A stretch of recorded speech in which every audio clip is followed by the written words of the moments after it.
Quick shot. What's up, guys? We're back here. So, important first win here for Dignitas. They came off a depressing loss to Curse, but they're up 1-0 in this series. They've got to be feeling better about this match now. Yeah, after that game, it was a really slow game, though. And you could tell that they're scared to make any mistakes, especially around Baron. They're like, all right, nice. We got all these kills, and let's not throw at Baron again. Yeah, they never let Baron really get low until they're like, okay, we're sure we'll kill everyone if they go for it. You saw that last sort of Nintendo attempted steal. Just turning into more kills for Dignitas. Yeah, they had one dangerous fight around it where they gave away a couple kills, but it wasn't disastrous. I think Crumbs especially has to be feeling pretty good about that game. He got to go Pharaoh Flare. He got to farm hard. He got ahead of Nintendo very quickly. And when you get ahead of somebody and you're Pharaoh Flare and they're not a Pharaoh Flare, it's only going to get worse from there. We were talking about it was like maybe a 30 CS discrepancy pretty early on in the game. It ballooned ridiculously. And the other thing I have to say is that Nintendo, before this match, he tweeted out, during the Cloud9 one that, Meteos build on Elise is a beautiful thing, how it came together in the end. This leads me to believe that Nintendo had not tried this build out before, and he was going for it the first time, using Elise with this new build in their playoffs, their game that's going to determine if they go to relegation or not. Yeah, so Nintendo, unfortunately, not getting much farm. I also got informed the record not broken. This season, Meteos hit 300 CS on jungle. So didn't break his own record. Crumbs gets second place. Record. He did out CS his top laner for most of that game. So, all right, so a big farm difference in the jungle, I think, that paid a lot of dividends there at one point. He had like a 6,000 gold lead. And this was when the team was up 16K, so like most of that was right there. So let's talk about the other performing members. Shifter still held up, right? He had a pretty good performance for himself. The rest of the team, unfortunately, not playing around him all that well. And it seemed like Coast had some bad fights. We actually have a replay of the first Dragon attempt here by Coast. That goes pretty sour, actually. Dignitas picks up some kills off it and gets a lot of control if we can get that replay up. It's pretty good for Dig. Yeah, so let's roll this through. This is why I always caution teams to go for the early Dragons. This, level 5, level 6 around here, you take a lot of damage from it, and they're not actually even tanking it with the Spiderlings. So the damage was going on to Zion, who's more of an assassin than a tank. And Dignitas do an amazing job of collapsing onto them. They zone them out, great culling there, and the damage that they took from Dragon was too much. After they get a kill, then Dig are able to get not only the objective, but they're still able to answer, even though Scar goes down.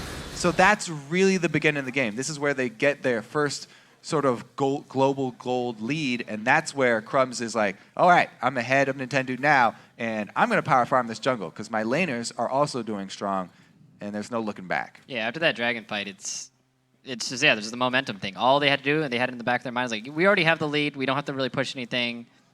Let's just see how many CS I can get. How many Pharaoh Flare stacks he had? Like 40 or something? 45. 45 was the number. It's like 30-ish at least. Like he had a lot, to be fair. I don't remember the exact number. Yeah, they killed Baron in like 3 seconds. This is ridiculous. Yeah. No, I mean, you got max item champions in general, but sure.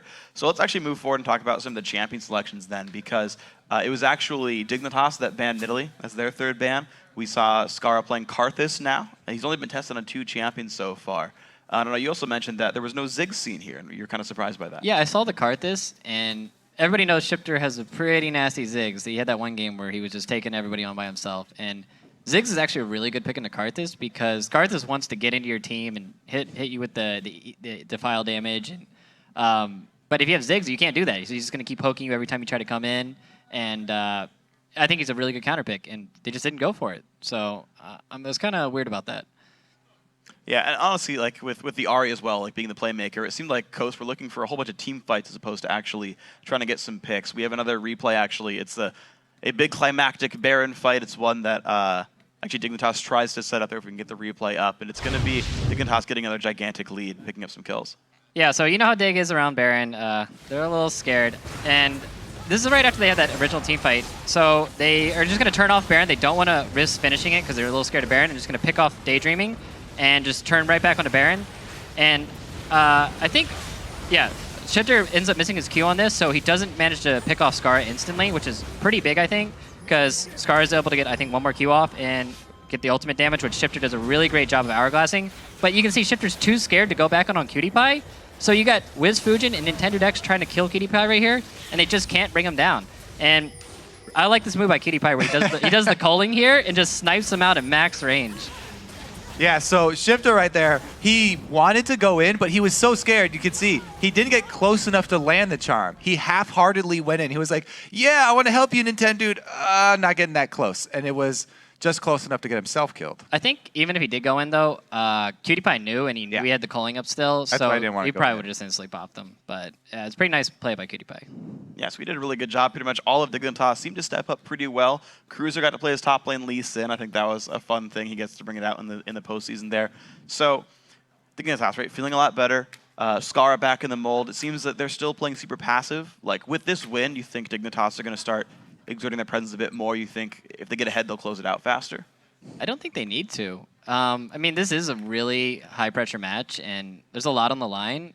If you're playing against Coast, they have a really hard time just doing anything in the game. So just drag out the game, play those heavy farm junglers like Nocturne that scale really well in the late game. They play Karthus. Karthus is insane late game. Yeah. So I think they're going to the next game just with that same mindset.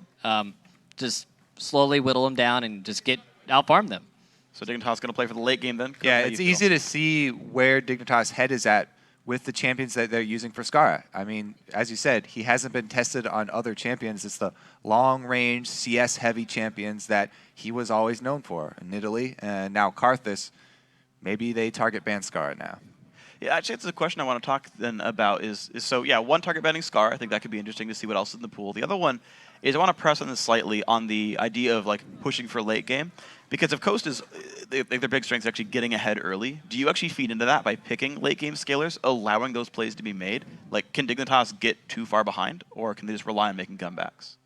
I mean, you saw Coast was moving around the map a lot. They were looking to get picks. Elise was moving around the map the whole time, and they were going around with Ari, and they just couldn't convert any of the kills. So I think the picks aren't really what matter on that. They had a really nice pick cop on that, and they just can't convert anything. So if I were them, I would...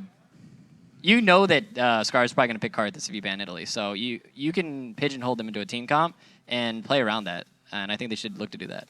Okay. Yeah, even when Coast are able to get control of the game early, they always have a problem finishing the game. So I think what they need to do is reverse engineer some strategy that will work for them. You start with, okay, how can we kill the Nexus? If we have the 5 champions that we would most like, what was the easiest way for us to end out a game? Mm-hmm. And they work backwards from there, and they say, we're going to use this set because we know if we do get our lead, then we'll be able to end out with these champions. All right, well, we'll see if Coast has that puzzle together. We'll see if they can solve it, because we've got to take a broadcaster cooldown. But when we come back, we'll see if Dignitas can lock up 5th place in our second game against Team Coast. The North American Spring